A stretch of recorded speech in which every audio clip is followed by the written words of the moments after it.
சுகாதாரத்துறையில் உள்ள காலி பணியிடங்களை நிரப்ப ஒப்புதல் அளித்தாலும் அவை நடைமுறைக்கு வருவதில்லை என்று புதுச்சேரி முதலமைச்சர் ரங்கசாமி வேதனை தெரிவித்துள்ளார்.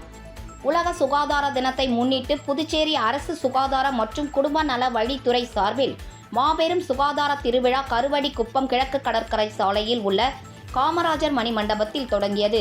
3 நாட்கள் நடைபெறும் இந்த விழாவை துணைநிலை ஆளுநர் கைலாஷ்நாதன், முதலமைச்சர் ரங்கசாமி ஆகியோர் குத்துவிளக்கு ஏற்றி துவக்கி வைத்தனர். இந்நிகழ்ச்சியில் பேசிய முதலமைச்சர் ரங்கசாமி, புதுச்சேரி சுகாதாரத்துறையின் கீழ் இயங்கும் மருத்துவமனைகளுக்கு தேவையான அனைத்து இயந்திரங்களும் வாங்கப்பட்டுள்ள நிலையில் அதனை இயக்க தொழில்நுட்ப வல்லுநர்கள் இல்லை என கூறப்பட்டதாகவும், எனவே காலி பணியிடங்களை நிரப்புதான் ஒப்புதல் அளித்த பிறகும் அவை நடைமுறைக்கு வருவதில்லை எனவும் தெரிவித்தார்.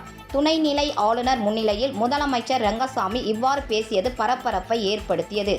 நிகழ்ச்சிக்கு பின்னர் இதுகுறித்து செய்தியாளர்கள் எழுப்பிய கேள்விக்கு பதிலளித்த துணைநிலை ஆளுநர் கைலாஷ்நாதன், இதுகுறித்து முதலமைச்சரிடம் பேசியிருப்பதாகவும், விரைவில் MRI மற்றும் CT ஸ்கேன் இயந்திரங்களை இயக்க தொழில்நுட்ப பணியாளர்கள் நியமிக்கப்படுவார்கள் என்றும் கூறிவிட்டு புறப்பட்டு சென்றார்.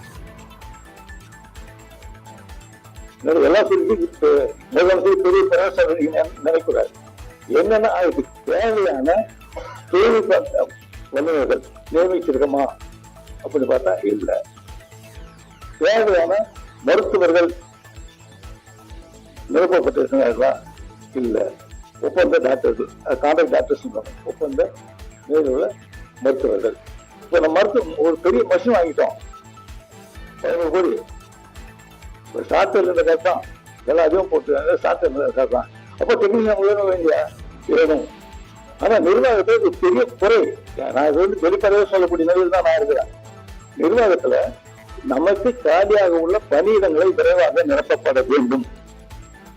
இந்த கோப்பு சுத்திட்டு வெளி போட்டுன்றத கதை சொல்ற வேலையும் இருக்கக்கூடாது. அது குறிப்பா சுகாதாரத்துறை இதெல்லாம் கண்டிப்பா இருக்கணும். இதுதான் ஒரு போராட்டம் வெளியில நடத்த. எம்ஆர்எஸ் எடுப்பு வைக்கல அப்படின்றாங்க. அது மாதிரி இருக்குமா இல்ல, பெரிய சங்கடம் இல்லை, ஒன்றும் பெரிய சங்கடம் இல்லை. கோப்புகள்ல போடப்படுகின்ற சில பெரிய கேள்விகள். அப்போ அது மாதிரி இல்லாம சிலவற்றை நாம் விரைவாக நிரப்ப வேண்டும் கட்டாயம் நமக்கு இருக்கின்றது. அதையெல்லாம் செஞ்சிட்டோம்னா நம்ம புதுச்சேரி வேற எந்த குறையும் சொல்வதற்கு வாய்ப்பே இல்லை என்பது என்னுடைய எண்ணம்.